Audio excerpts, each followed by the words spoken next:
rockets alone. It's built on the dreams, risk, and relentless spirit of those who dare look up and say, "We belong there."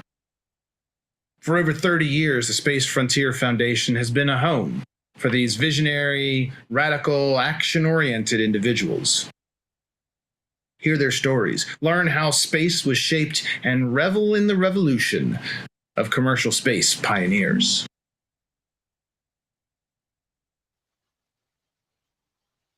Here's today with the inimitable Charles Miller. I know Charles from a bunch of my introduction into the industry, but for those who don't know, Charles, how far back does your involvement in this whole commercial space thing go? How did you get involved in commercial space in the beginning? Well, that's a long story, Sean, but thanks for having me. There's a lot of space enthusiasts and more space advocates out there, so I'm happy to share my story. Hopefully others will take some lessons learned from it, not make the same mistakes I made.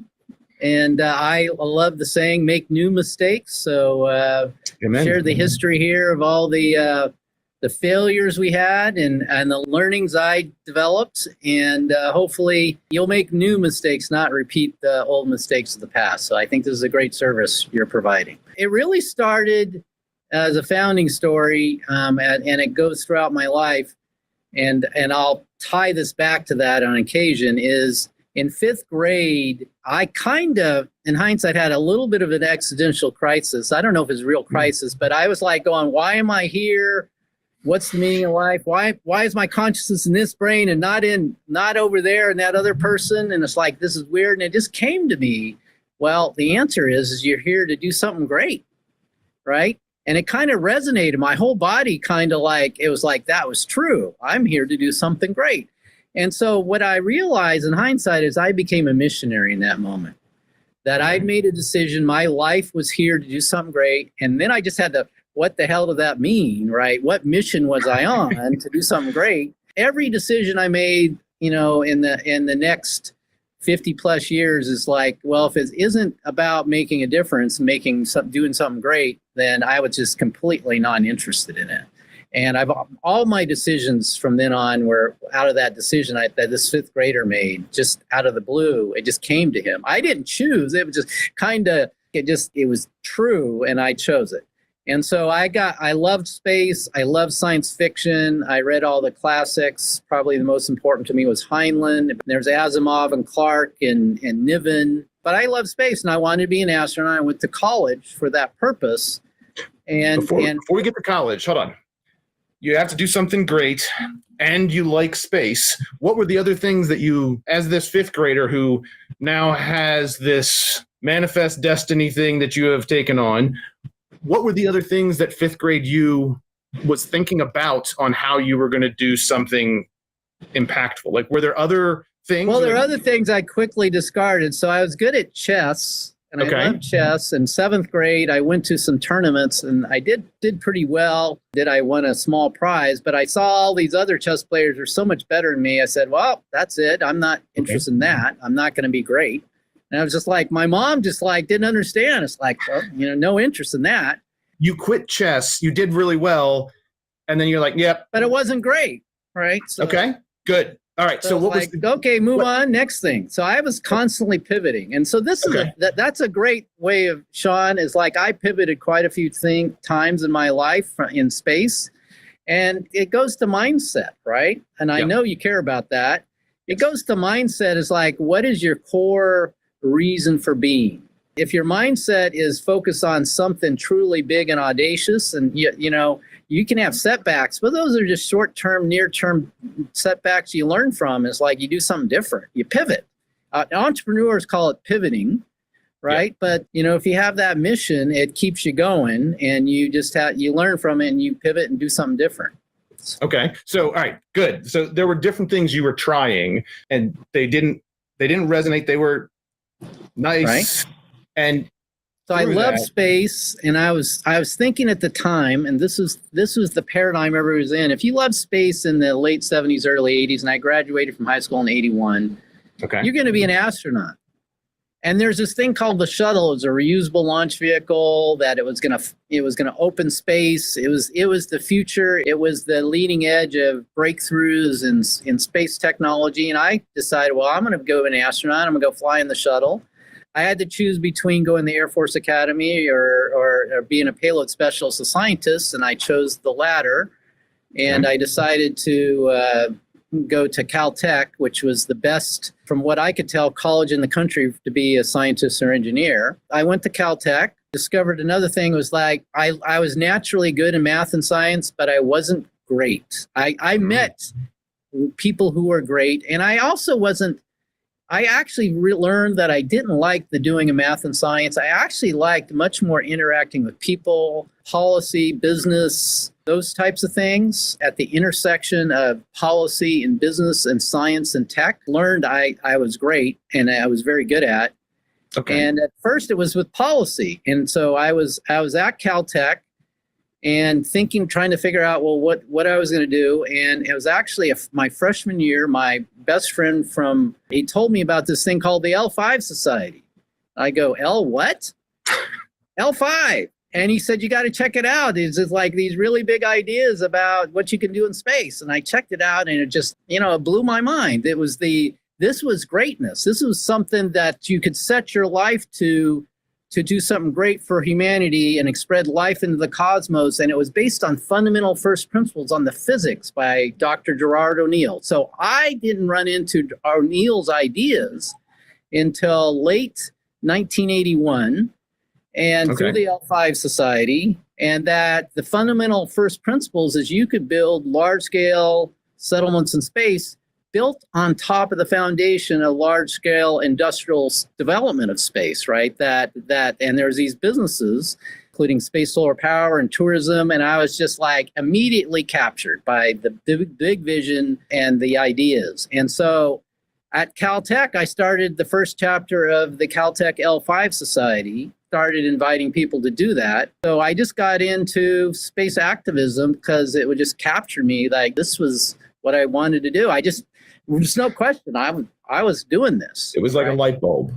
It was just a light bulb. And I just I made a ton of failures as a grassroots activist of trying to get people involved and doing things and being an activist at the local level, a whole bunch of wasted time, but it was all learning, all failures. Yeah. And so that's how it started. Tell me a little bit more about you and the context that you were in. So it's great to understand as you are in your... Well, this is post-Apollo. Right, this is post-Apollo. Everybody, so the context is the space shuttle is the future. Yep. That what succeeded was Apollo, this grand national vision by the president. Kennedy took us to the moon, from 61 to 69, did amazing things. And it was inevitable that this is how we're going to open up space, that this reusable launch vehicle and Apollo. And so that was kind of the learning. So I got organized. I was this chapter activist. I was a part of organizing the California Space Development Council. A bunch of the chapter activists in California all got together and started organizing bigger and coordinating. We formed the California Space Development Council that was out of the ideas of O'Neill. That became very organized on the West Coast. We were going to do whatever it took to, and part of it was like we needed a repeat of Apollo. Yeah. We needed to get the president of the United States to declare again that we should go to the moon and Mars and these big ideas. That was kind of conventional wisdom, and the shuttle was conventional wisdom in the early to mid 80s. Yeah. Until it all fell apart, right? And then we were just wrong. The whole world was wrong, but we were just in this paradigm. So you're iterating, you're testing different things. You obviously had locked at least partially onto space, right? Because you said, hey, that's where the future is in space. Okay. And we wanted large-scale settlements, millions of people living and working in space. You may have heard that phrase. That was common in the L5 Society in the mid-'80s. Jeff Bezos has mentioned that in the last decade, but that was a common saying back in the 80s. That was our goal. Like, well, what do you mean by space? Well, we want millions of people living and working in space. And it was built on, especially at the beginning of the 80s, that's built on the promise of a shuttle. Cheap access to space. Shuttle was going to provide cheap access. That's how NASA sold it. Now, if you study your history, it's very clear from the historians who talked to the engineers, they knew it was a lie. But the NASA of the 70s said, we need a program to follow Apollo or the whole institution could go away. And the OMB and the White House and Congress said, well, we'll buy this reusable shuttle thing that can fly 50 times a year for $10 million a flight. If you can do that, wonderful. Started designing in the late 60s and where they were fully reusable and the tech didn't support it. And they said in the early 70s said, we can't get there. That the brilliant technical people at NASA knew they couldn't support it, but they sold it anyway. That's what the politicians and our elected leaders demanded to get the approval of the project. And the young Charles Miller bought it. Oh, I totally bought it. Hook, line, and sinker. And as I was in high school, that's the future. Yeah, and you are obviously not alone in that. And I think we all bought it. So very few people dissented until Challenger happened. And then I also want to give credit to the immediate people who recognized we needed to do completely something different because we learned from them. Challenger was the first breakdown leading to the breakthroughs. And then there was another breakdown with the vision for space exploration leading to more breakthroughs. But you have to have failure to lead to innovation and success. Yes. Out of curiosity, how did your friend from high school that was in the Coast Guard Academy, you said he told you about L5? Yeah, I was saying, remind me about, he said, well, he saw it in he was reading science fiction and there would be these ads by the L5 Society in the science fiction, magazines. And he thought it was really cool. And so he had talked to me. We just talked on the phone and told me about it. He said, you got to check this out. And so I did. And that was it. So I don't know. Where's the Coast Guard Academy? Was that a long distance phone call? Oh, that was a long distance phone call then. So that was an expensive phone call for the early 80s. So. Yeah. I mean, friends talking on the phone, you were paying by the minute. Right. And that was valuable enough that right. You probably have gotten a good return. We didn't do it all the time, right? So, but when we did, it was a short call. You catch up really quick when it's $1 a minute for the call. All right, so you're introduced to L5, and numerous people mention L5 and the Gerard K. O'Neill, that O'Neillian vision, and your personal do something great. You've got space, and then it sounds like there was a click that happened. You're like, okay, I know the domain to work in, and now the vision was the right vision. Okay. Our strategy isn't working. What's wrong here, right? You get this cognitive dissonance. I love the vision. What we're doing, it's not working. And so the first thing is the shuttle collapse. And I hadn't completely acknowledged that the shuttle was never going to succeed. A lot of people never did. Right. But so the first people, I think I really want to give credit. I think there should be books written on this. The first credit was at, I think, an International Space Development Council conference. Okay. And there was a group of chapter activists. They were actually the San Diego L5 and the Tucson L5 societies. The two leaders of those were Andy Cutler and Jim Bowery, but there was a bunch of other people, including a great friend of mine and a great friend of the foundation, David Anderman, who was part of the San Diego L5. What they said is, you know what? We need to get NASA out of the role of owning and operating the airline or the space line, right? And the way to do that is to start forcing NASA to express its demand for space transportation in a commercial way. And they drafted a bill. They said, you know what, we're going to draft a bill to require NASA to buy commercial launch services. And NASA owned and operated the Delta and Atlas, right? They controlled it, right? And they paid for subcontractors to build the systems and some other company to operate the launch vehicle. But they were totally in control, which is really weird these days. Sure. We never would have this revolution in space transportation if it wasn't for them and what they did next. So that bill. All right. So you personally, that was 1986. Okay, and you graduated after. And they started thinking about this. Part of the problem is they were very negative, and they were right to be negative about the government being in control. but the way they communicated, it was hard to get at the goodness of it. But they were totally right, that we need to privatize launch service. We need to force NASA to buy commercial launch services, get out of owning and operating launch vehicles. So it took several years for them to do it. But they drafted what was the Launch Service Purchase Act that actually 4 years later in 1990 passed. And there's a fascinating history of it. They got the bill. They got their 2 members of Congress, Jim Colby from Arizona and David Packard from San Diego, a Democrat and a Republican, to introduce the bill. Now, most bills get introduced and never go anywhere. Right. The fascinating thing here is they introduced the bill, and then David Packard, the congressman from San Diego, thought he wasn't going to do anything about it. He got this call from NASA telling him as a congressman that he couldn't do this, that he couldn't pass the bill. Completely counterproductive, pissed off the congressman. And he says, I'll show you. And they actually, he went and worked all his colleagues on both sides of the aisle, and they got consensus like, we need to do this. And they passed the Launch Service Purchase Act of 1990, which was the first real breakthrough. I can trace a line to everything, all the big breakthroughs that have to today.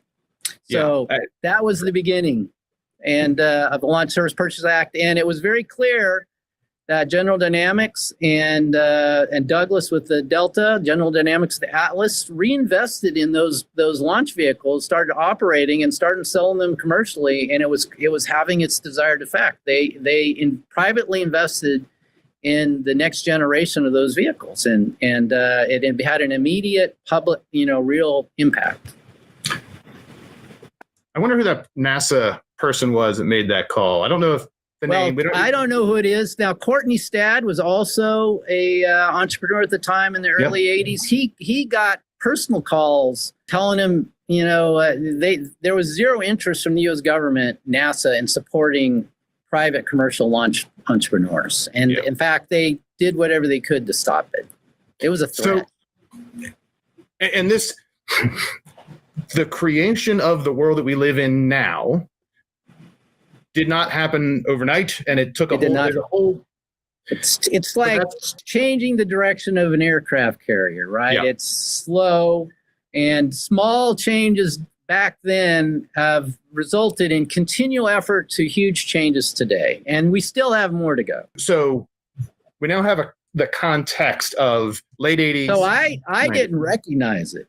I didn't recognize how important it was. I was like, this is interesting. And in hindsight, I should have jumped in and been all in on supporting it. And I was like, I wasn't against it. I was supporting it. There was a bunch of debate and fighting going on. Some very prominent space activists and space policy people reportedly were against it. I'm not going to name any names.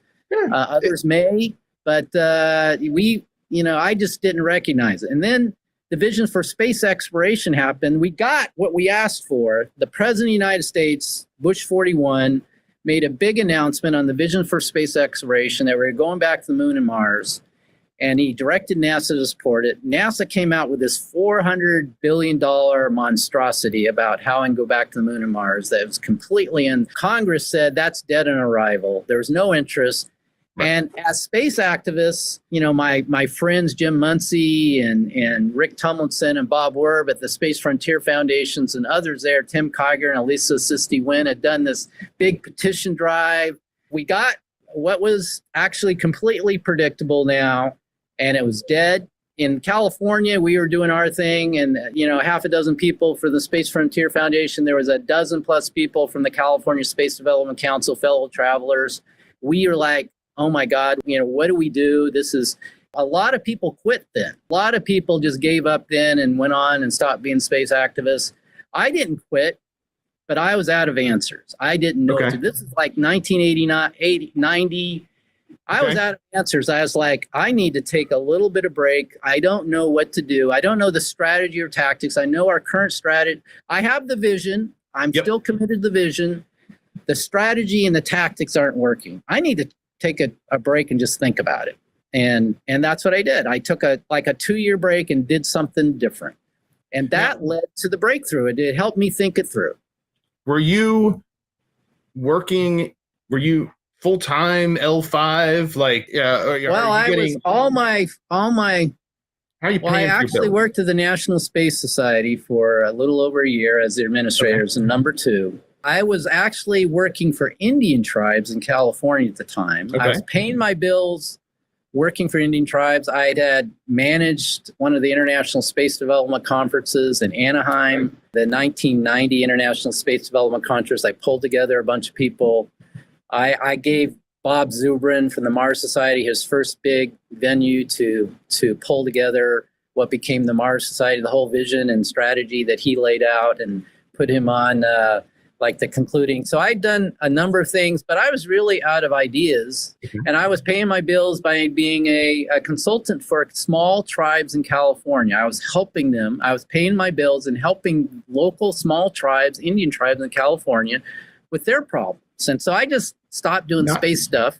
I just went off full time helping out California Indian tribes. And so the National Space Society at this time, somewhere along that was post-merger. National Space Society with the L5 Society and the National Space Institute had merged around, I forget the exact year, 80 I think 86, 87, around there. Right after the merger, I'd worked at the National Space Society. Lori Garver was the executive director. She hired me out of college to be the administrator, and I did that for a year in D.C., and then I moved back to California. Did you know, by the way, a previous conversation, Bob Werb apparently had applied for the same job that Lori got. He was a candidate to. He was, and he's like, yeah, thank God they didn't pick me. But so, all right. So this community of folks, you've got a community that was L5. It folds in. You're working and supporting yourself in space, right? But there comes this. I was working at something completely non-space that enabled me to do space stuff in my free time. At the beginning, I was like really doing half-time of that, enough to pay my bills. Yeah. And I wanted all on in space. And I said, you know what? I'm out of ideas. I'm just going to go full-time working for California Indian tribes. I started with one tribe, soon helping dozens of tribes all across California with their political issues, with their policy issues, with working with the government, with economic development, with training their governments, organizing them. And the fascinating thing is that led to the next breakthrough, right? Sometimes you just need to let go of it and do something completely different. Yeah. And so what happened is one of the tribes came to me and said, we just lost $5,000 paying a consultant to help us try to get some money from Congress. And here's the problem. And what do you think? And I said, I think you need a different strategy. And they go, what? He's like, don't just send your money to a consultant and let them do it. This is a democracy. You have the right to assemble and go represent your views. I would say organize these 17 tribes called the Tilly Hardwick tribes together, go to DC, tell them your problem, and say you want help and want them to fix it. And this is why. Make your case. And they said, that's a great idea. Will you do that for us? And so I was working for one of the tribes, and I said, sure, I know what to do. I'll help organize the tribes together. We'll take the elected tribal leaders to D.C. I wrote the 5-page white paper about what the problem was, how it was created by the U.S. government. It's what the U.S. government had done to these tribes. This is what I proposed to fix it. And I drafted it, and then we had half a dozen of those leaders. We took a trip together to Washington, D.C. We met with the Bureau of Indian Affairs. We met with Congress. Took us 2 years, and Congress said, you're right, we should fix it. And we created a permanent appropriation for these 17 tribes that totally changed their future. All the tribes across California, there's 100 of them, said, what did you do? How did you do it? And obviously, you can see from the video, I'm a white guy. They elected me. They wanted to elect me the leader of the newly created California organization of all California small tribes. And I said, that's a really bad idea. And they said, okay, well, I said, why don't you just have somebody else do it and I'll help? And they said, no, you got to be a leader of this. And they insisted. And I said, well, I'll be the vice chair and then let Les, who's the chairman of another tribe, he be chair. And they said, no, you got to be co-chairs. So they really twisted my arm. And then we did the same thing again 2 years later. And we changed national Indian policy for all small tribes across the nation. and that there be a minimum level of funding. We called it base level funding for small tribes to organize their tribal governments because of all the things. It's like these small tribes, have a hard time jumpstarting their economies and their governments. And they said, you need to create a base level funding. And everybody agreed. The members of Congress agreed. The Bureau of Indian Affairs agreed. And again, we changed the national Indian policy. Did you call up your 5-year or 5th grader self and say, hey, I did it.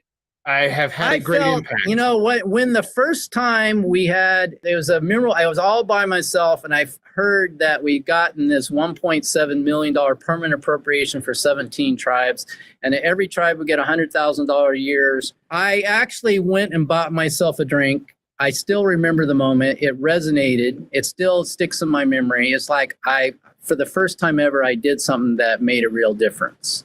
I just celebrated myself and went and had a beer. And it's still, I knew exactly where I was at that moment when I learned. And for the first time, I said, I did it. I made a difference. Same thing with changing national Indian policy for all small tribes. That happened, Sean. I'd actually forgotten about that. So it kind of resonated with me. While you are focused on solving this other problem, where is the space? So I'm continuing to think about space. Space is my real passion. Are you talking about when the meeting is over with the tribal council and you're standing around getting coffee? Do you go, hey, by the way, have you heard about the latest thing? And are you talking about it with? Probably still staying in tune with friends. I think I maybe was writing a monthly column for what was called the Spacefaring Gazette that the California Space Development Council is going on. I'm still thinking about it, but it's not all in. Still engaged and thinking about it, and I need a new idea. And so what I did with Indian tribes was the new idea. I would go to DC, focus on talking to Indian Affairs, and then while I was there, I'd go see the Space Subcommittee people, or I'd go see Tim Kiger in Congressman Rohrabacher's office, who was working there. So I would just keep in touch. There was the DCX going on. The Space Frontier Foundation was doing that. I was still involved with this California Space Development Council. Ben Muniz, I think, was president. I said, okay, I'll be vice president. And we wrote a paper. That was started the learning from, the Launch Service Purchase Act. We attacked what was going on in the NASA over the X-34. They gave out a sweetheart deal to Orbital Sciences on the X-34, sole source, no competition. X-34 was an X vehicle focused on reusable launch technology. That was was a Mach 6 I think may go to Mach 8 reusable first stage. And they didn't have any competition. They gave a sweetheart deal to Orbital because J.R. Thompson, former deputy administrator, was now number 2 at Orbital. Okay, this is not how you open up space by giving sweetheart deals from NASA to their favorite contractor. Yeah. And we attacked it. And we asked people to call the White House and protest it. And a bunch of people did. This thing starting the internet, we were encouraging people of the internet. I think this is 94. And encouraging people to call the White House and protest what was going on with NASA and X-34. And a bunch of people did. I heard later from a NASA executive that he got called in the carpet in front of Dan Golden and yelled at. And they made changes to the program that it eventually collapsed it. And Orbital had their own reasons for getting out. They didn't there was too much control by NASA Marshall telling them how to design their X-34 rocket. And so it all collapsed. So that was another success, right? That trying to stop the stupid stuff that was going on in key areas. And then there's the DCX program that the Space Frontier Foundation was more focused on than the California Space Development Council. The California Space Development Council, we don't trumpet this, attacked the X-34 and stopped that, and they were focused on DCX. But meanwhile, the light went on again for the next big idea. Because of what I'd done is we had changed national Indian policy. The tribes themselves went to their representatives and made their case. The light went on, and I talked to my friends on the Hill on the Space Subcommittee, and I said, what if private citizens showed up and started briefing Congress on their vision for space and what they think their elected leaders should do.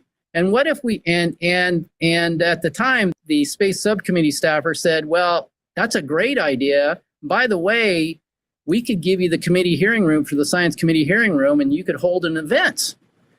And so that's exactly what I did in March of 1995. I organized the California Space Development Council, the Space Frontier Foundation, and the National Space Society and the Space Transportation Association to support this grassroots effort, including private citizens going to Congress. It was the first March storm. And we organized an event on Capitol Hill. And so we were already spooked some of the power interests that be. I was attacked, but you don't want that crazy Charles Miller in charge of it. Let National Space Society be in charge of it. They called up Bob Walker, the chairman, and scared him. And so I got a call from a good friend of mine. Shanna Dale was staff director at the science committee. She said, we need to take this away from you and let somebody else be in charge of it. They gave the National Space Society in charge of this event on Capitol Hill that I'd organized, had the whole agenda, everything. This is a week out. And I said, fine, this is not about me. This is about doing the right thing. They took it over, and then the National Space Society tried to take over the lobbying event or cancel it. I said, I don't understand. They had withdrawn their support. They were going to call and make all the meetings a few weeks out. And I said, sorry, you're not going to have the event. And I said, what do you mean? I said, well, we're withdrawing the support for setting up the meetings. I said, you don't understand. This event's going on. I'll set up the meetings. And so from California, these long distance calls you're talking about. Yeah.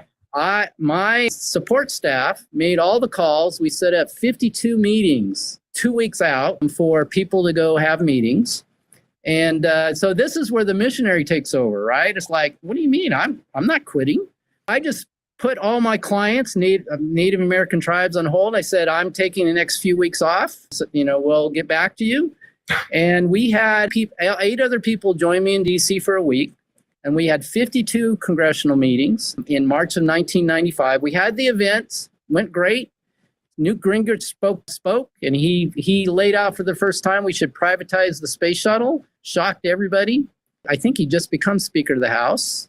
And then we briefed 52 members of Congress. And the most compelling thing that came out of this, we had one meeting. It was Mike Heaney, who was one of the original 9, who would become a chairman of the Space Frontier Foundation later. We had a meeting with one of the 52 meetings with the staff director of Defense Appropriations. And there was this idea called X-33. It was a follow-on to DCX that Tim Kiger and Dana Rohrabacher were championing, and he didn't want to do it. He was being tarred and vilified for being against the future. And we sat down with him, and I said, well, he said, what do you want? And I said, well, we'd like to have a fly-off between NASA and the Air Force for competition. There should be 2 X-33 prototypes. And he says, well, I can't do that. And that, in many cases, that would have been the end of the meeting. And I go, well, what could you do? He says, well, I could fund $100 million for an X in the Air Force for RLV technology development. And I thought about it a second, and I go, okay, that's a deal. We ended up, and we were supposed to get support from the Senate, right? And so we didn't. They ended up getting $50 million in the House appropriation, nothing in the Senate. They went to conference, got $25 million. That went to the Air Force. A good friend of ours named Jess Sponable received that money. And so from us, this is 9 people. The very clear result is 9 people got a $25 million appropriation created for reusable launch vehicle technology. 1 week of our time is like, you round it up, it's $3 million. So our mantra the next year is 1 week of your life worth $3 million. And the next year we had 40 people show up at the March Storm. And we had everybody's attention then. So that was the start of a big breakthrough, that the insight that we are private citizens living in a free society. Our power is in exercising our rights and going to our elected leaders and presenting our vision and what we think Congress should do and what the U.S. government should do to implement our vision. We should not be depending on big government agencies or big budget scientists or aerospace companies to do our work for us. That's abdicating our responsibilities and in implementing. So I learned this from native tribes, right? Don't let somebody else do it. You go do it. Right. So right? That was the breakthrough. How many of these first 9 were Armani suit wearing, K Street, like refined lobbyists? Like, well, none of them were refined lobbyists. There was at least one of them was refined suit wearing, but he's a brilliant friend. His name is Ransom Wooler. And he was a lawyer in Illinois, but he loved space.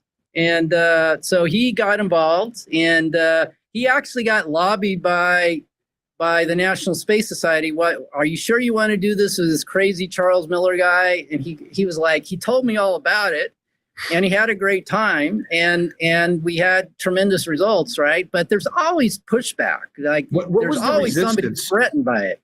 What was the threat? Like, what was it about NSS? Was it something? At the time, the National Space Society was still in the old paradigm that we needed to do partnerships with big aerospace companies, and we go along to get along, and we need to be good to NASA. We can't create conflict with NASA. And, we just support. We're cheerleaders. We're supporters. We support the existing program. And we were change agents, right? This is the change agents got together and said, that doesn't work. And we need to do an alternative vision. We're not going to get there by supporting it. And the vast majority of space, space supporters at the time didn't get it. So we were the change agents, and when we advocated a different strategy, it was a threat to the status quo. Okay. And that's what you have to acknowledge. It's like, yes, those are good people. They're not going to like it. I then lived the next 20, 30 years. I'm still being a threat to the status quo, right? You just have to know that's part of the mantle you have to take on, right? And that it's going to come and you're prepared for it. And that's every change agent runs into that. That's part of it, right? The objective is not to get a majority or a supermajority necessarily agreeing with you. It's not about popularity. It's about getting enough people to move your ideas forward. Right. So when you have these conversations on the Hill, and again, some of the folks, I'm going to guess many of the folks that will watch this conversation haven't done this sort of thing of going to the Hill. And I'm going to ask the question that that has the answer built into it. But like, was that a thing that was only available back then? Like that you could actually go and talk to Congress? Oh, it's really easy. They didn't have any security. You just walk in, so you still can get in. Yep. But it was like, it was against conventional wisdom. Everybody just assumed you kind of support by writing letters that was top down, and you support the existing program. The aerospace companies were donating to the National Space Society, and they would withdraw their support if you didn't do exactly what they want. That's how they control, is by giving you money.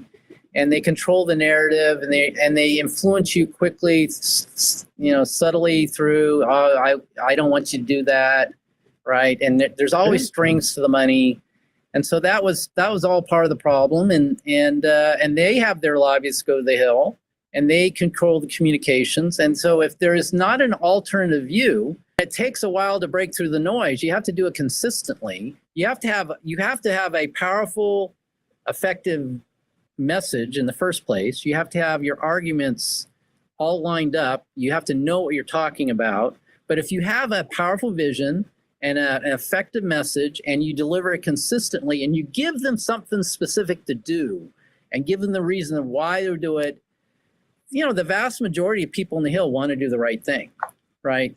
Most of the people you're talking to are 20-somethings, and it's still the same. Early 20-somethings. They're a few years out of college. They're idealists. They want to do the right thing, and most of the breakthroughs in policy and law in the United States are actually completely bipartisan. You see all this fighting in the news, but that's not how most stuff gets done. It's, most stuff gets done in a bipartisan manner. It takes at best a couple years to get enough consensus to break through. But if you do it well, you can make huge changes over time.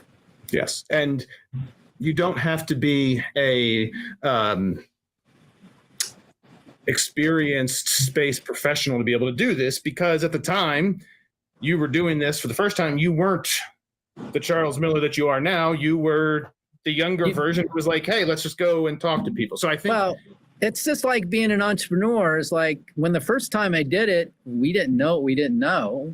And we just constantly made it better, right? We learned. And I'd already kind of learned through working for Indian tribes, how to do it. I'd been studying and thinking about it, and we just constantly got better. So you kept iterating but what you have at the core is a powerful vision, a powerful strategy, and very concrete, specific things you can do. And you kind of anticipate the reasons they'd be against it. And there's always dozens of things you could advocate, and you need to hone it down to the top 3 or 5, right? Yeah. And so these are the reasons, things we're going to do this year. So March Storm, the first one works well. Second one blows the bolts off, and the next couple years, the second year, and in the first year we were pushing commercial space. 95, 96. We really formally started pushing what was the Commercial Space Act. It was a catch-all. Bob Walker, chairman of the House Science Committee, and the people, and Newt Gingrich, but it was bipartisan, but there were more leaders on the Republican side. Dana Rohrabacher, Tim Kiger moved over to the Senate. Muncie came to work for Capitol Hill for Rohrabacher. So we had advocates on both sides and both houses. Key thing in that bill that we were in 3 years going to get passed. We got it through in 86 through the House because Bob Walker and, as Science Committee chair and Newt got it through. But the Senate at the time was the black hole space. Right. And so it took us 2 extra years, 97, 98. We intensely focused on getting this bill passed in the Senate. And it took us 2 years of extra work. And by 1998, we got it to the Senate. The House kept on passing it, the Commercial Space Act, and it became known as the Commercial Space Act of 1998. And in hindsight, the biggest breakthrough thing in that bill was a complete extension of the Launch Service Purchase Act of 1990. We extended it by commercial services to space station cargo delivery services, right? Okay. And so that became everything a decade later to the creation of SpaceX. SpaceX was on the verge of collapsing and going bankrupt. It's been in all the histories that have been written. Elon acknowledges it. In December 2008, December 23rd, 2008, 2 days before Christmas, Elon was, on the verge of mental breakdown. He was a month away from losing both Tesla and SpaceX and running out of money. And no one gave him money because of the collapse in the financial markets. And he didn't know what to do. And Bill Gerstenmaier, who's head of human spaceflight, called him up and said, Elon, I am calling to let you know you have gotten a $1.8 billion contract from NASA for commercial space station cargo delivery. NASA would have never, ever done that if it wasn't the law forcing them to do it. And that was us. That was space advocates in the 1990s made that happen. And that so we directly caused this revolution. And it's not like you were doing it for Elon, because we were not doing. I didn't know who Elon was. So we had trust in the American entrepreneurial spirit that as a new strategy that we should leverage commercial space innovation. And we just had faith that if we changed the policy to force NASA to buy commercially, that the American entrepreneurial spirit would make it happen. That we just had faith. It was faith in the American entrepreneurial spirit that if you change the policy, it'll work. And the members of Congress who made it happen had the faith. And we didn't know it was a guy named Elon. We just had that belief. All those people who came to the Hill and all the fighting for years, that made it happen.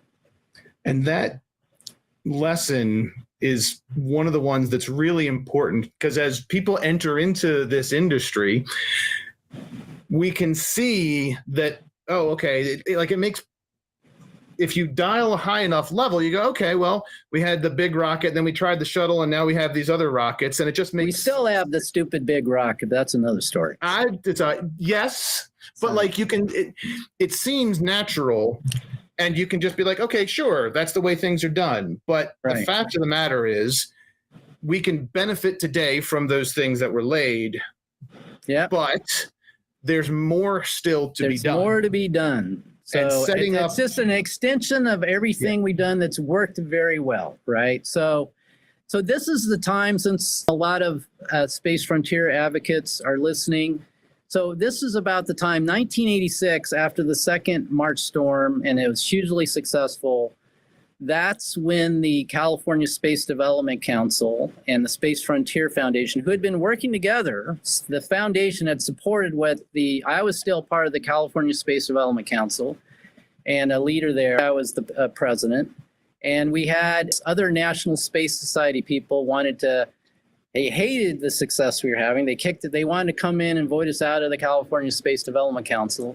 And meantime, they didn't know that I was, us, David Anderman, Ben Muniz, bless his heart, passed away, who was part of that, and other grassroots activists in the California Space Development Council. We were already talking to the Space Frontier Foundation about a merger. And so it was rather easy, we'll just keep the Space Frontier Foundation's name. But from my perspective, if you study it, it was a merger of equals, and we just let them keep all the credit. But everything that came there with the huge growth in the Space Frontier Foundation throughout the rest of the decade and the next decade was really the partnership of the media operation the foundation led, but the 1-2 punch with what we were doing on Capitol Hill, right? A huge number of foundation advocates, I would suggest the majority of them the next 5 years were people who came out of the March Storm and ProSpace, because we renamed the March Storm to ProSpace. And, people like David Anderman and Margot Deckard and Karinia Cusick and Mike Heaney and others, proving they had the vision and they're an activist by doing the March Storm, and then they got pulled into the Space Frontier Foundation. So the foundation had a rather fast growth rate and became named the pound for pound, the most influential space activist community in the world, organization. Bob Zubrin, then at the Mars Society, stated that. The foundation took over the leadership role clearly in the future of space, and at that time. What was, besides, a week, a year, what else was part of your world during this period of time? So the March Storm. I was still, in the early 90s, I was still paying my bills by working for Native American tribes till about 1998, 99. For the first time, I'd been supporting commercial entrepreneurs changing laws, but I never thought the time was right. I thought it was irrational. And then in 1998, I co-founded my first commercial space startup called Constellation Services International. It was David Anderman and Ben Muniz and I. In 1998, we started a company, and we originally started focus on a way to repair, maintain, upgrade satellites in the big constellations of satellites at the time that were like Iridium and Globalstar and Skybridge and Teledesic. And we had a way to repair them. And the way was if you recall, we were partners, we were allies with Russia. Boris Yeltsin was president of Russia. And so we had a way of using Russian technology. It was actually lunar lander technology called the LK, or the T2K was their prototype. And we said we could turn that into a reusable space tug that could park at the International Space Station And by the way, we'll park it there. And when a satellite that's at a higher altitude, but basically the same inclination as the space station, we could take those astronauts could go up for a couple days to a higher altitude, repair the satellite, and then come back down. And it was just the marginal cost of a few days' time of the astronaut, and they could repair the satellite. So it was a cool idea. Failed for many reasons. It just didn't fit. It was too big of an idea. We needed hundreds of millions of dollars to make it work. But it was my first entrepreneurial effort, CSI, or Constellation Services, and we then pivoted several times there. But that was what came next to me. And that now for the first time becoming an entrepreneur in the late 90s. And just in case folks aren't aware, that same idea continues. Satellite servicing continues to be the hot new topic. So when you hear people today talk about, the hot new thing and the brand new company that has this revolutionary idea, I haven't seen many new ideas. So Link is a new idea. Most of what I see going on is old ideas, right? Some of them really cool, and I'm glad people are funding them. But my problem is many of the ideas I see is like, I know the problem with them, and it's like, that's a great idea in 5 years or 10 years, but this is why I would not do that yet. But just like me, my first idea made no sense. In hindsight, it was, I now know all the reasons it wouldn't, but I learned from it. Yeah. So I hold my powder unless I'm asked by one of my friends who's a venture capitalist. If somebody asks me, who's a space entrepreneur, it's like, what do you think of this? I'll give them my feedback in private. And it's like, you're investing your time. You should know what you're up against and what you need to solve that. I rarely get asked that. But is that because people know what you're going to say and they're like, no, if I was a space entrepreneur, I would go to someone like me and say, this is my idea. Tell me how to make it better, or tell me what the problems are, because I'll be forewarned and maybe I can go solve them, right? That would be if you're truly committed to learning. So two things you need. So obviously, based on what I've said as a missionary, I'm completely stubborn. I don't quit. If you can combine that with becoming a learning machine, over the long term, you'll never be stopped. But not wanting to hear the faults in your plan, that's a problem you can't fix. You should want to hear the problems your plan as early as possible so you can fix them, so you can learn what to address. And so sticking your head in the sand and not asking for that is a fundamental flaw in personality. An entrepreneur should get over that, and if should want to hear what the problem is, right? You're only limiting your own ability to become great. Charles Miller's prescription is grit plus growth. I guess that's learning machine. Yeah. Right. So grit. Right. Yeah. I guess that's your way to say growth. So. Yeah. All right. So. As we wrap up this piece, and I know we're leaving huge chunks of the industry's history. Yeah, we later created New Space. The Frontier Foundation created the whole mantra and strategy. We did a pivot in the early 00s from like, what are we going to do now? The foundation did another pivot, and we decided, we had a big debate. Rick, my good friend Rick Tomlinson wanted to let's go do the moon and let's go do asteroids. And Bob Werb and I and others said, we completely disagree. You said, we need to focus on leveraging commercial space. There's not enough investment in it. Rick loved this alt space theme. And we said, let's do new space. It was, several of us, Bill Bolin, Bob Werb, and I, it's like, we need an alternate to alt space. And I read this book called The New Thing, and it came to be New Space. And I took it back to Bill Bolin and Bob, and they said, that's a great idea. And Bill said, put it together in one word, New Space. And that became the meme, right? We then changed the annual meeting to the conference to New Space. We located it in Silicon Valley, and we changed how, a lot of this is changing how people think. We changed how Capitol Hill thought about space, right, with the March storm, but we brought the conference to Silicon Valley. We changed how private investors thought about space, right? This new category called new space that just drives the old space people crazy. They hate it, right? Which is it's like you hear these conferences attacking new space. Well, we're new space. And, you've won when all the old space companies are saying, well, we're new space too. Right. So, and then they're having conferences attacking new space. That's when you won. And now there's all this investment. And so, again, that's a huge breakthrough for the Space Frontier Foundation that led that. So I want to have you back when we get to the next season and we can move into some of because there's even more stories. Yeah.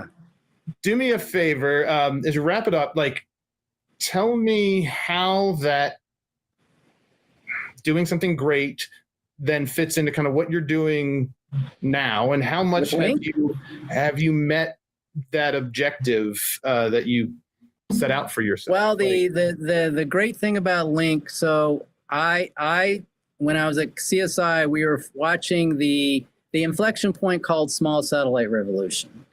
And we knew this was a breakthrough, kind of comparable like the personal computer revolution, writing Moore's law. And I went looking for the breakthrough small satellites. It's kind of like the analogy is the VisiCalc that was personal computers, the emerging killer app that nobody thought of. I went looking for the emerging killer app for small satellites that nobody thought of. We found it. It's satellite direct to phone. And that's a whole nother story. We are going to connect everyone everywhere on the planet, satellite direct to the phone. And we're going to use free enterprise and technology innovation to pull the next billion people out of poverty on this planet. Now, that is greatness. So that everybody here at Link loves what we're doing. And we've proven it. Everybody thought we were crazy. That's impossible. Well, now we're doing it. We've proven the tech in 25 countries. We are the world's only operational and commercially licensed at-the-phone company in the world for connecting standard, ordinary mobile phones. Charles, anything that folks watching this conversation can do for you? Do you have any requests of folks that we could do something to help you carry out the mission, right? The broad mission, large-scale economic settlement and development and settlement of space. That's what I would ask you to do. Figure it out. Don't give up. Never, ever, ever quit.